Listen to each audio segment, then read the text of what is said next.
सारे विदु जी, रमेश विदु जी, सारे सम्मानित मंच, सारे योगी बाबा जी, मनोजर बाबा जी को सम्मानित करने वाले हैं।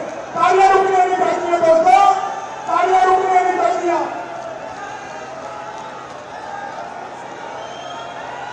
तालियां रुकने नहीं चाहिए।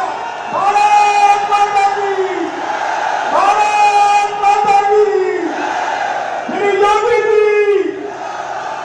जी को जय श्री राम,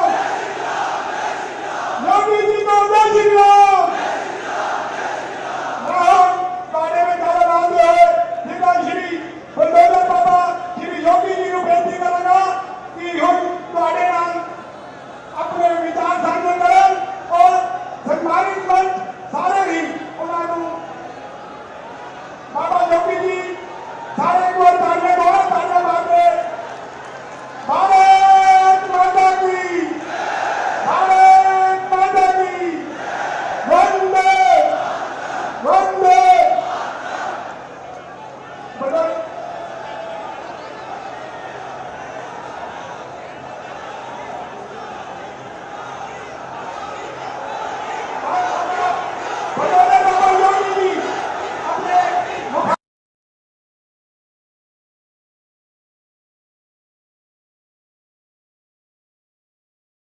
भारत माता की, भारत माता की।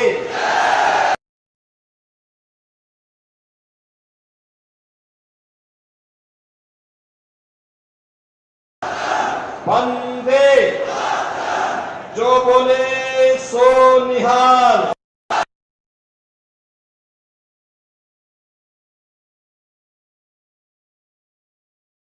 पंजाब की वीर भूमि, कर्म प्रधान भूमि पर आकर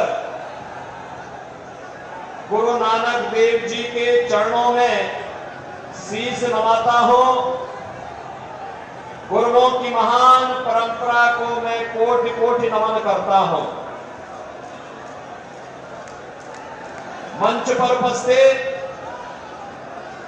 लुधियाना संसदीय सीट पर भारतीय जनता पार्टी के जुझारू और युवा प्रत्याशी श्री रवनीत सिंह बिट्टू जी, फतेहगढ़ के प्रत्याशी श्री केदाराम जी, पंजाब भाजपा के उपाध्यक्ष श्री जितेंद्र मित्तल जी, पूर्व केंद्रीय मंत्री श्री विजय सांपला जी, महामंत्री पंजाब श्री अनिल सलीम जी, सचिव पंजाब श्रीमती रेणु थापर जी, कोषाध्यक्ष गुरुदेव शर्मा जी, रजनीश धीमान जी, इंद्रपाल सिंह धालीवाल जी, सरदार अमिंदर संगवाल जी, और जिन्होंने जो राम को लाए हैं हम उनको लाएंगे, इस गाने की धूम से पूरे देश के अंदर के माहौल को राममय बनाया है। ऐसे ही आपके अपने श्री कन्हैया लाल मित्तल जी, पूर्व सांसद अमरीक सिंह अहिरवाल जी, कैलाश चौधरी जी, और पूर्व सांसद और राजस्थान से विधायक महंत योगी बालकनाथ जी, भारतीय जनता पार्टी के हमारे सभी पदाधिकारीगण और लुधियाना के मेरे सभी उपस्थित बहन और भाइयों, आज मैं विशेष रूप से लुधियाना में आया हूं। मैं भी सांसद रहा हूं और संसद में मेरे मित्र श्री रवनीत सिंह बिट्टू लगातार भले ही दूसरी पार्टी में थे, लेकिन हम लोगों के साथ मिल करके बातचीत करते थे राम जन्मभूमि के बारे में, पंजाब के विकास के बारे में और देश के विकास के बारे में। और जब मुझे लगा कि अब उनका चुनाव हो रहा है और भाजपा के प्रत्याशी हैं, तो मैं यूपी का चुनाव छोड़ करके आपके पास आया हूं, आपसे अपील करने के लिए कि रवनीत सिंह बिट्टू को चुनाव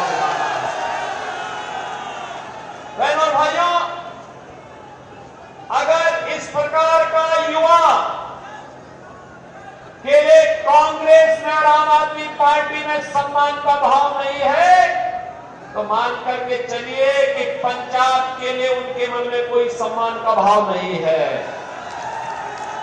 कांग्रेस हो या आम आदमी पार्टी, ये दोनों पंजाब की भावनाओं के साथ खिलवाड़ कर रहे हैं, देश को फिर से आतंकवाद की आग में झोंक रहे हैं, भारत में अराजकता पैदा करना चाहते हैं।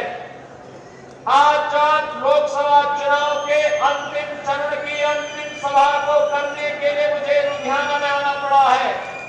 तो बहनों और भाइयों, मैं तो आपसे एक ही बात कहूंगा, मैं आपसे एक ही बात कहूंगा कि हमारी पीढ़ी सौभाग्यशाली है, हमारी पीढ़ी सौभाग्यशाली है कि जिस पंजाब की धरती से गुरु नानक देव जी ने जाकर के अयोध्या में रामलला के मंदिर का उस समय दर्शन किया था, जिस अयोध्या में गुरु गोविंद सिंह जी महाराज ने राम जन्मभूमि के लिए निहंकों की फौज भेजी थी और राम जन्मभूमि को मुक्त कराने के लिए उस आंदोलन की अगुवाई की थी।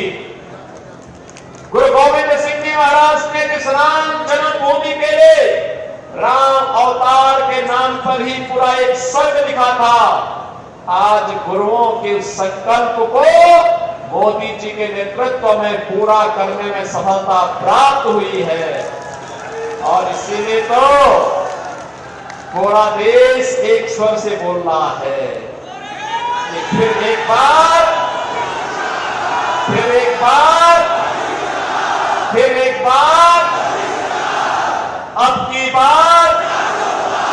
अब की बार 400 पार की बात जब होती है तो कांग्रेस और आम आदमी पार्टी को चक्कर आने लगता है, क्योंकि 400 सीटों में चुनाव ही नहीं लड़ रहे, उस प्रकार की लड़ने की क्षमता भी नहीं। तब जनता जनार्दन से पूछते हैं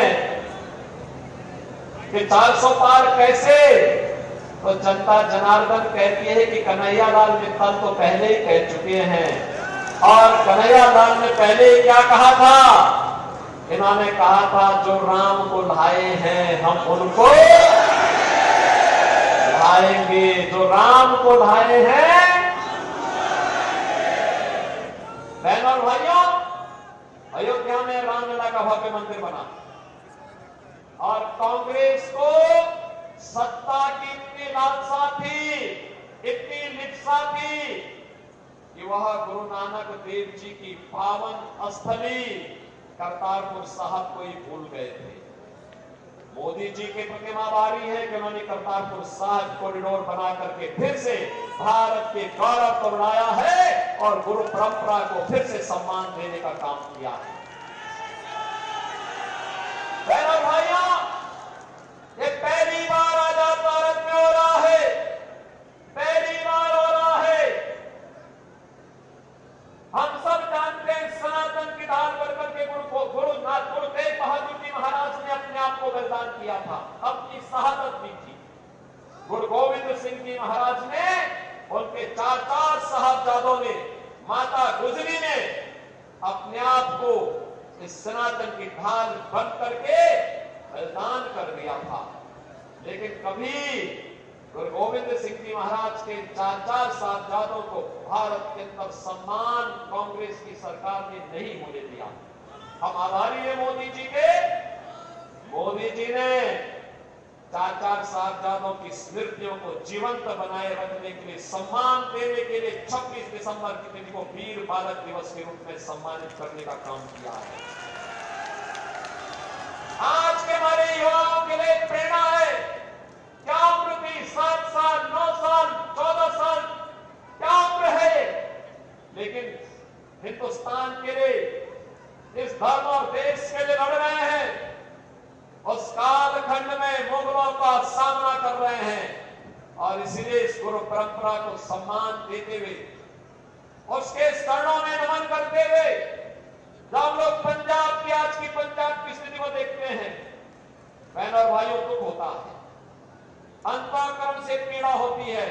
हिंदुस्तान की सुरक्षा का ढाल हमारा पंजाब कहां जा रहा है? ये कांग्रेस और आम आदमी पार्टी कहां लेकर के चली गई है? और इन दोनों के कार्य भी देखो, इन दोनों के देखो। दिल्ली में मिलकर लड़ेंगे और पंजाब में आपस में एक दूसरे के ऊपर आरोप प्रत्यारोप करेंगे। ये इंडी गठबंधन इनका ऐसे ही है। इनका देश के लिए कोई लेना देना नहीं है।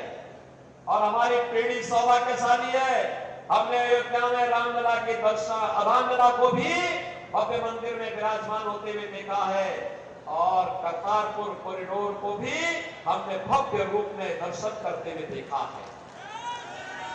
26 दिसंबर की तिथि को वीर बालक दिवस के रूप में मनाने का गौरव हमें प्राप्त हुआ है।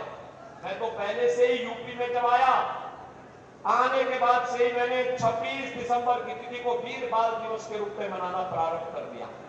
और यूपी में तो मुख्यमंत्री आवास में ही हम लोग गुरु ग्रंथ साहब को सिर में लेकर के जाते हैं, वहीं कीर्तन कराते हैं और बहनों और भाइयों वहीं पे वीर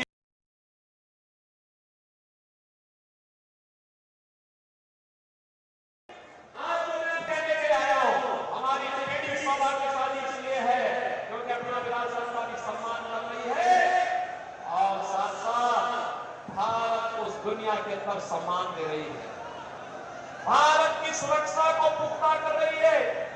अब दुनिया का कोई देश, कोई दुश्मन भारत की सीमा का अतिक्रमण नहीं करता है।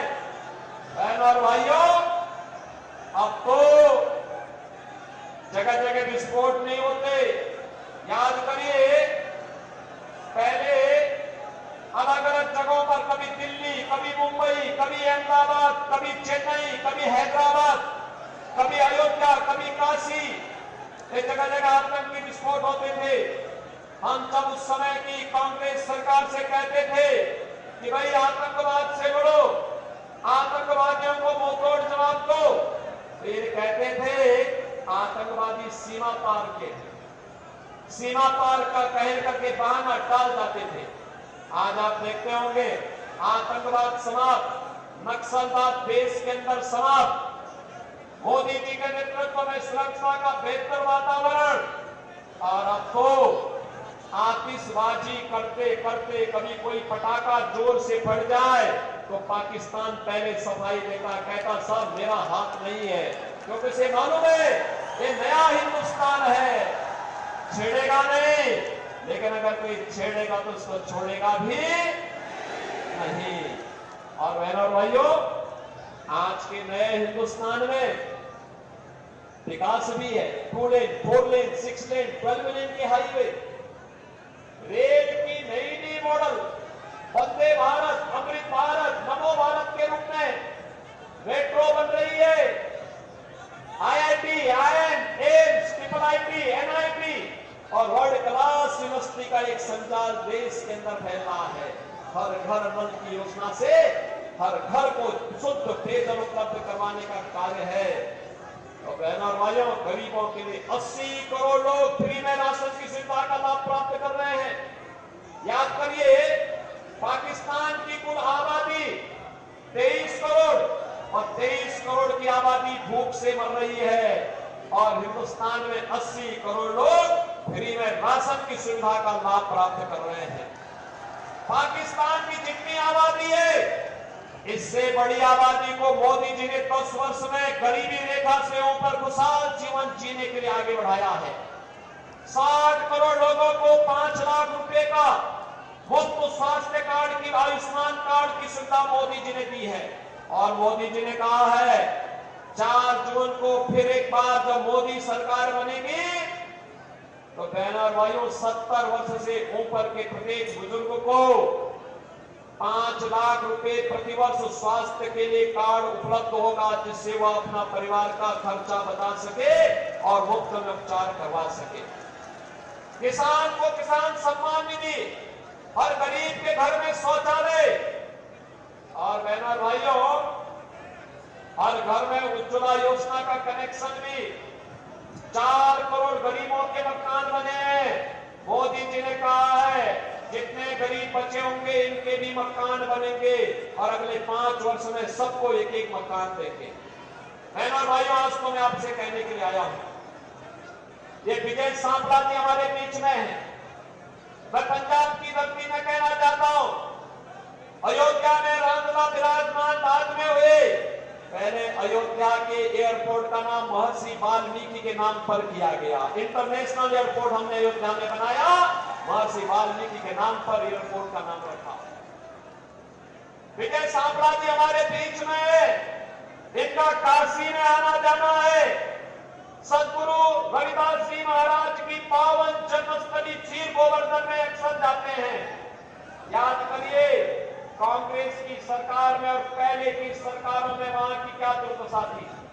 आज आप जाएंगे सदगुरु रविदास जी महाराज की पावन जन्मभूमि में एक भव्य और दिव्य स्वरूप आपको देखने को मिलेगा। और बहनों और भाइयों, मैं आज आपसे यही कहने के लिए आया हूं, एक तरफ भारतीय जनता पार्टी सम्मान, सुरक्षा, विकास, विरासत को आगे बढ़ाने का काम कर रही है, गरीबों का कल्याण कर रही है, और दूसरी तरफ कांग्रेस और आम आदमी पार्टी का ये गठबंधन, जो गठबंधन नहीं बल्कि आम आदमी पार्टी को देश के अंदर पहली पार्टी है जिस राजनीतिक दल के खिलाफ भी चार्जशीट दाखिल हो रखी है। ये दागी पार्टी बन चुकी है। ये भ्रष्टाचार के खिलाफ खड़ी हुई थी, लेकिन इसके 1 दर्जन नेता भ्रष्टाचार के मामले में जेल के अंदर सड़ रहे हैं या फिर पे बार छूट करके जनता के सामने अपनी साफ गोली की सफाई देने के लिए मजबूर हुए हैं।